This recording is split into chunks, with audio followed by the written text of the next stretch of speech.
नंगौ UPPL सरकारा दिनै रायजो राजाखौ बिराद थगायबाय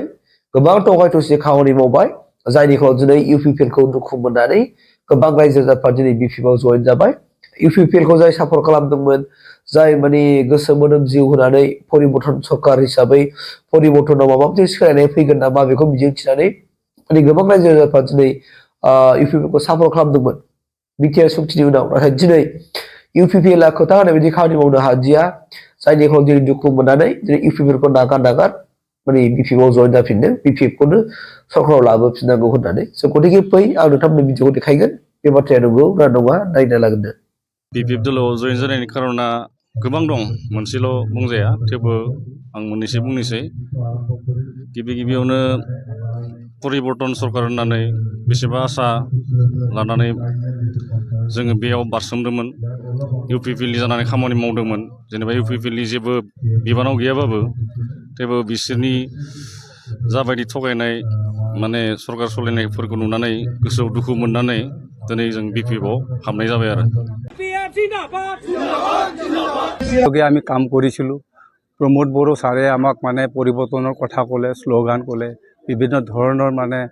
আঁচনিৰ কথা ক'লে আৰু দ্বিতীয়তে আৰু আপোনাৰ BTC চুক্তিৰ কথা ক'লে সেই মৰ্মে দফাসকলক হ'ব বুলি আমি আশা কৰি আমাৰ গড়েশ্বৰ সমষ্টিবাসীয়ে গোটেইখিনি দলে বলে লাগি UPPL দলৰ লগত আমি থাকি একেলগে কাম কৰিছিলোঁ আৰু মোৰ লগত আজি 32 জন সদস্যই আমি একেলগে লগ হৈ BPF দলত আমি জয়েন কৰিছোঁ উদ্দেশ্যটো হ'ল তেখেতক আমি বহুতখিনি আশা কৰিছিলোঁ ভাবিছিলোঁ যে নিশ্চয় BTC অঞ্চলত সৰ্বাংগীন কাৰণে ৰাইজৰ কাৰণে উন্নতিৰ কাম কৰিব আৰু বহুত আগুৱাই যাব নতুন প্ৰজন্মৰ সকলক যেটো চাকৰিৰ প্ৰলোভন দিছিলে সেই প্ৰলোভন সকলক মানে কৰিবলৈ নোৱাৰিলে আৰু কিছু BTC দফাৰ কথা থাকিল এই দফাবৰ চুক্তি মৰ্মে নোহোৱাৰ কাৰণে চলি থকা ৰানিং চৰকাৰখনত আমি মানে সন্তুষ্ট নোহোৱাৰ কাৰণে আমি আজি একেলগে লগ হৈ আমি মানে BPF দলক শক্তিশালী কৰাৰ কাৰণে পুনৰ 2025 চনত চৰকাৰত অহাৰ কাৰণে হাগ্ৰামা ছাৰক পুনৰ মানে চিফ বনোৱাৰ কাৰণে এই উদ্দেশ্যৰে লক্ষ্যৰে আজি আমি মানে BPF দলত আমি জয়েন হৈছোঁ नोंथांमोना नुखाबाय जे बिथांमोना मा बाथ्रा बुंखो बिनि गेजेरावबो गोबां भिडिअ दंबाबो आं होनो हानाय नंला बाथ्राया जाहैबाय मा आंनि मोनदांथिखौ नोंथांजों शेयार खालामसोना बिथांमोना बुंबाय UPPL आ नांगौ बायदि खामानि मावनो हायाखै BTR सक्तिनि उनावबो दिनै गोबां केलेंकारि थाबावबाय BTR आव दिनै नोंथांमोननि गेजेराव नुदों NDBफोरनि केसआ दासिमबो जोबाखै उइद्र जायाखै रन्जन दैमारि सारा जेलनिफ्राय दिनैसिमबो उदां जानानै फैदिया नोंगौ गोबां दैदेनगिरिफ्रा होनदों माने BTR सक्तियावहाय रन्जन दैमारिया उदां जानांगौ होननाय लिरनाय गैया होननानै गोबां मानसिया बुंदों नाथाय सैथो बाथ्रा खिन्थु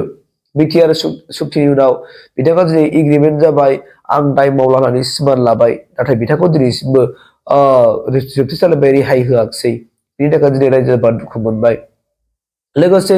गोबां प्रतिश्रुति बुंदोंमोन गोबां medical college engineering college central इउनिभारसिटिफोर गायसननांगौनि खोथा दंमोन दिनै मोनसेबो जादिया लोगोसेनो गोबां माखासे फिसा फिसा उद्योगफोर गायसननो थाखाय बिथांमोना बुंदोंमोन बेफोरखौ लानानै बिथांमोना फोथायदोंमोन जाहैबाय आरो गोबां रायजो राजाफ्रा फोथायदोंमोन नाथाय दिनै मोनसेबो जाफुङाखिसै दिनै UPPL आ माने खुगायावल' बाथ्रा बुंनानै दिनै मोगथां जिउआव बिथांमोना मावनानै दिन्थिनो हायाखिसै खुगायाव बिथांमोना गोबां बाथ्रा बुंबोबाय गोबां प्रतिश्रुति होबोबाय सरकार जायनि सिगां इलेक्सननि जेरैखि केम्पेइनाव बिथांमोना गोबां बाथ्रा होबोबाय नाथाय दिनैसिमबो बिथांमोना नांगौ बायदि खामानि मावनो हादिया सेल्फ हेल्प ग्रुपनि बाथ्रा सेल्फ हेल्प ग्रुपआव गोबां माने 75,000 फैसा होनायनि बाथ्रा दंमोन नाथाय बिथांमोना फार्स्ट केसनि हिसाबै बिथांमोना 25,000 होनानै ड्रप थाबाय आरो बाखि पेन्डिं थानाय दिनैसिमबो सेल्फ हेल्प ग्रुपआ फैसा मोनदिया गरिब दुखिया खामला मावनानै जाग्रा मैगं थाइगं फाननानै जाग्रा गोबां माने सुबुंफोरनो बिथांमोना माखासे सलुसन माने लामा होनो नागिरदोंमोन बे हायाखिसै नाथाय बिथांमोना BTR आव गासैबो न'खरफोरनो मोनफा खामानि होनो होननानै बिथांमोना बुंदोंमोन नाथाय बै खामानिफ्राबो दिनै साक्सेस जायाखिसै सोरनोबा माबा मोनसे खामानि होनो हायाखिसै जब कार्डनि खामानि होनो हायाखिसै सोरनोबा खाजरा मुजरा मावनो थाखाय बिथांमोना सुजुग सुबिदा खालामनानै होनो हादिया इन्डास्ट्रिफोर गायसननानै होनो हादिया गासिबो बाथ्रा दिनै बुहा जालांबाय स्कुलनि प्रभिन्सियेलाइसनि बाथ्रा दिनैसिमबो जायाखिसै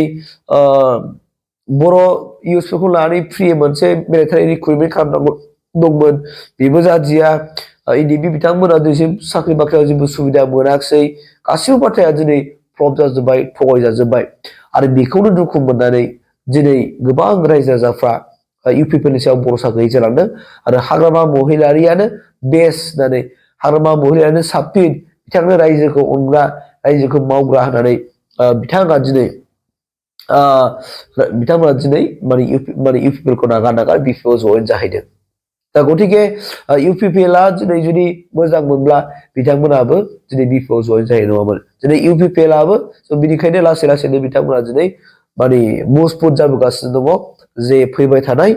बिटिसि इलेक्सनखौ नोजोर होनानै दिनै इउपिपिएलखौ नागार बिपिएफआव जइन जादों आरो बिथांमोना दिनै बिपिएफखौनो सरकार लाबोफिननांगौ होननानै हाग्रामा महिलारिखौनो बिटिसिनि चिफ खालामफिननांगौ होननानै दिनै बिथांमोना माने गाव गोसोआव फोथायनाय लानानै दिनै बिथांमोना जइन जाबाय आरो गावजों लोगोसे माखासे गावसोरनि लोगोफोरखौबो दिनै बिपिएफआव जइन जाहोनाय नोंथांमोना नुदों दिनै बिजेपिनिफ्रायबो दिनै बिपिएफआव जइन जादों इउपिपिएलनिफ्रायबो दिनै माने बिपिएफआव जइन जादों माने फैबाय थानाय जेनोखि इलेक्सन फैगासिनो दङ बे इलेक्सनाव माब्रैबा बिपिएफखौ देरहानानै हाग्रामा महिलारिखौ माने सिफ खालामनो हायो बे बिथिंखौ नोजोर होनानै बिथांमोना दिनै अहर खामानि मावनो थाखाय दिनै बिपिएफआव जइन जादों होननानै जोङो रोखा जों मिथिनो मोननाय जादों आरोखि बिजाबनि गेजेरजों बेखिनिखौनो नोंथांमोननो आङो आपडेटखौ लानानै फैदों थेंक इउ